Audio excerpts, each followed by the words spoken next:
Assalamualaikum warahmatullahi wabarakatuh. Halo sahabat muslim, apa kabar? Semoga selalu diberi nikmat sehat dan dilapangkan rezekinya. Amin ya robbal alamin. Selamat datang kembali di channel Serambi Tauhid, channel yang berisi konten dakwah Islam dan edukasi religi, dengan tujuan meningkatkan iman dan takwa sahabat muslim sekalian. Pada kesempatan kali ini kita akan membahas tentang tata cara hubungan suami istri selama bulan Ramadan. Sebagai umat muslim, kita diwajibkan untuk berpuasa selama sebulan penuh di bulan Ramadan. Saat berpuasa, kita harus menghormati kewajiban tersebut dan menjauhi hal-hal yang dapat membatalkan puasa, termasuk hubungan suami istri di saat siang hari. Lalu, apakah kita tidak boleh melakukan hubungan suami istri selama bulan puasa? Bagaimana hukumnya? Bagaimana tata cara dan waktu yang terbaik untuk melakukannya? Sebelum kita membahas lebih lanjut, ada baiknya kita merujuk pada dalil dan hadis terkait masalah ini. Dalam hadis yang diriwayatkan oleh Imam Bukhari dan Muslim, Rasulullah Shallallahu Alaihi Wasallam bersabda, puasa itu adalah perisai. Maka jika salah seorang di antara kalian berpuasa, janganlah ia melakukan perbuatan yang menghancurkan puasanya, dan janganlah pula ia berbicara dengan kata-kata kotor. Jika ada orang yang berbuat jahat kepadanya atau menyakiti perasaannya, maka katakanlah, aku sedang berpuasa. Hadis riwayat Bukhari dan Muslim. Dari hadis tersebut, kita bisa menyimpulkan bahwa saat berpuasa, kita harus menjaga diri dari perbuatan yang dapat menghancurkan puasa, termasuk hubungan suami istri yang dilakukan di siang hari. Namun, pada malam hari setelah berbuka puasa atau pada pagi hari sebelum kita mulai berpuasa, kita diperbolehkan untuk melakukan hubungan suami istri. Hal ini sejalan dengan hadis yang diriwayatkan oleh Imam Bukhari. Rasulullah Shallallahu Alaihi Wasallam bersabda, makanlah dan minumlah hingga terbit fajar, karena Allah telah menentukan berkah pada makanan dan minuman yang dimakan sebelum fajar. Hadis riwayat Bukhari. Dalam hadis tersebut, Rasulullah Shallallahu Alaihi Wasallam memperbolehkan kita untuk makan dan minum pada pagi hari sebelum terbit fajar, sehingga dapat dipahami bahwa hal yang sama berlaku untuk hubungan suami istri. Namun, ada baiknya kita tetap menjaga batas-batas yang telah ditentukan dalam Islam. Jangan terlalu sering atau berlebihan dalam melakukan hubungan suami istri, karena hal tersebut dapat mengganggu kesehatan dan keseimbangan tubuh kita. Selain itu, kita juga harus menjaga privasi dan kehormatan pasangan kita. Tidak ada yang harus diketahui oleh orang lain tentang hubungan suami istri kita, termasuk keluarga atau teman dekat. Kapan waktu terbaik melakukan hubungan suami istri di bulan Ramadan? Perlu diketahui bahwa sengaja berhubungan intim saat siang hari selama Ramadan termasuk perbuatan dosa yang bisa membatalkan puasa. Seperti yang ditegaskan dalam surat Al-Baqarah ayat 187, diperbolehkan bagi kalian pada malam hari bercampur dengan istri-istri kalian. Karena itu, pasangan suami istri hanya boleh berhubungan intim saat malam hari, yaitu waktu antara setelah terbenamnya matahari hingga terbit fajar atau subuh. Dengan kata lain, suami istri boleh berhubungan badan setelah masuk waktu maghrib atau setelah berbuka puasa.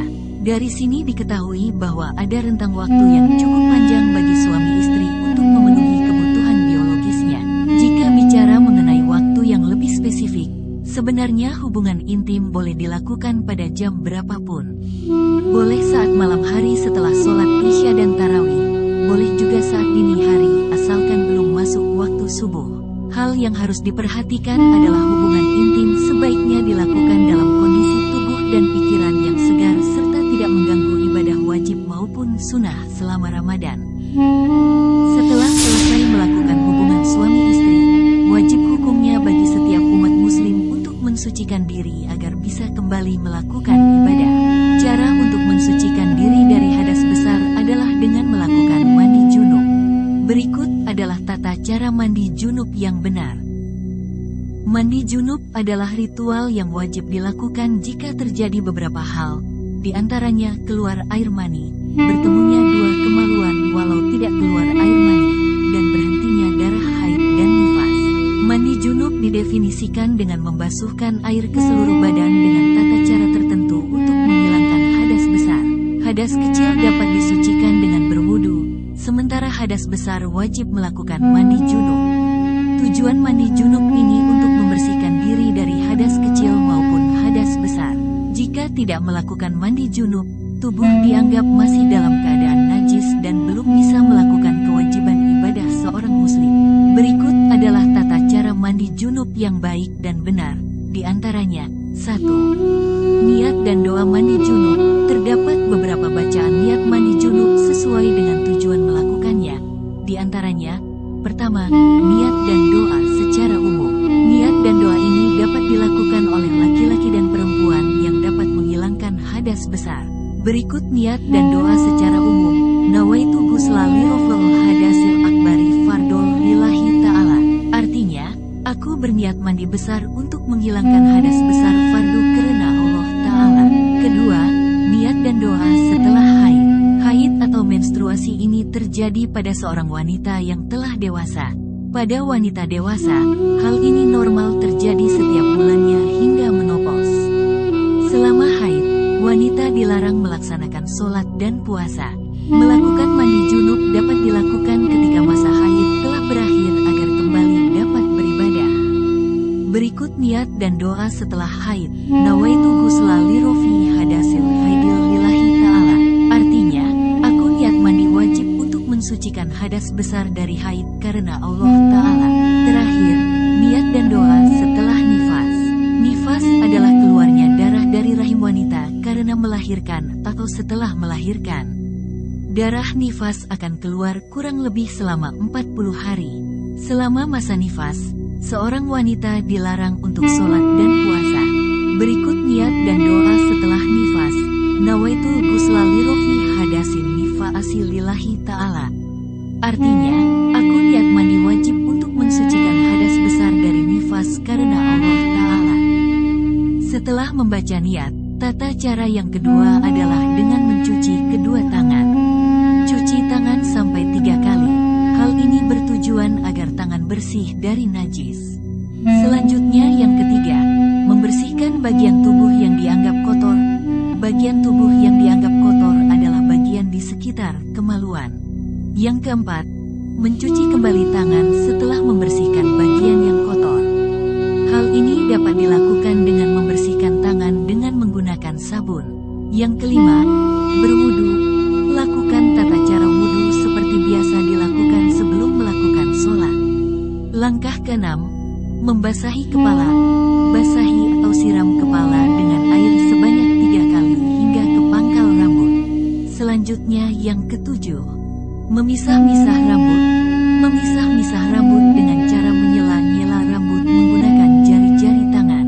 Memisah-misah rambut wajib untuk dilakukan laki-laki dan sunnah bagi wanita.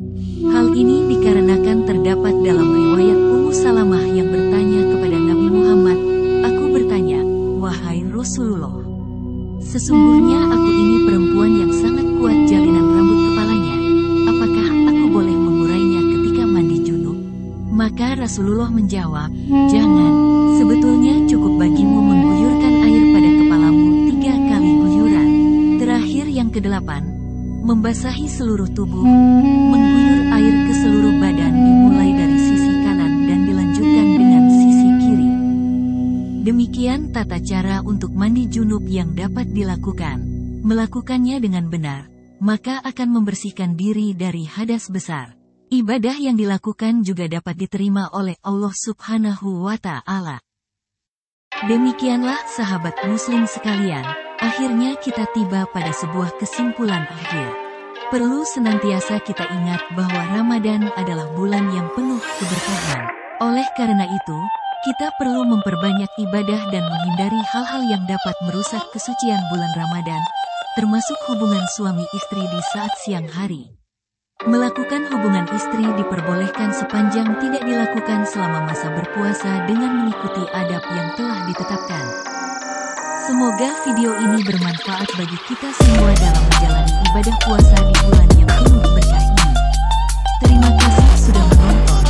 Jangan lupa like, share, dan subscribe channel ini agar kami dapat terus menyajikan konten yang bermanfaat bagi umat. Sampai jumpa di video selanjutnya. Wassalamualaikum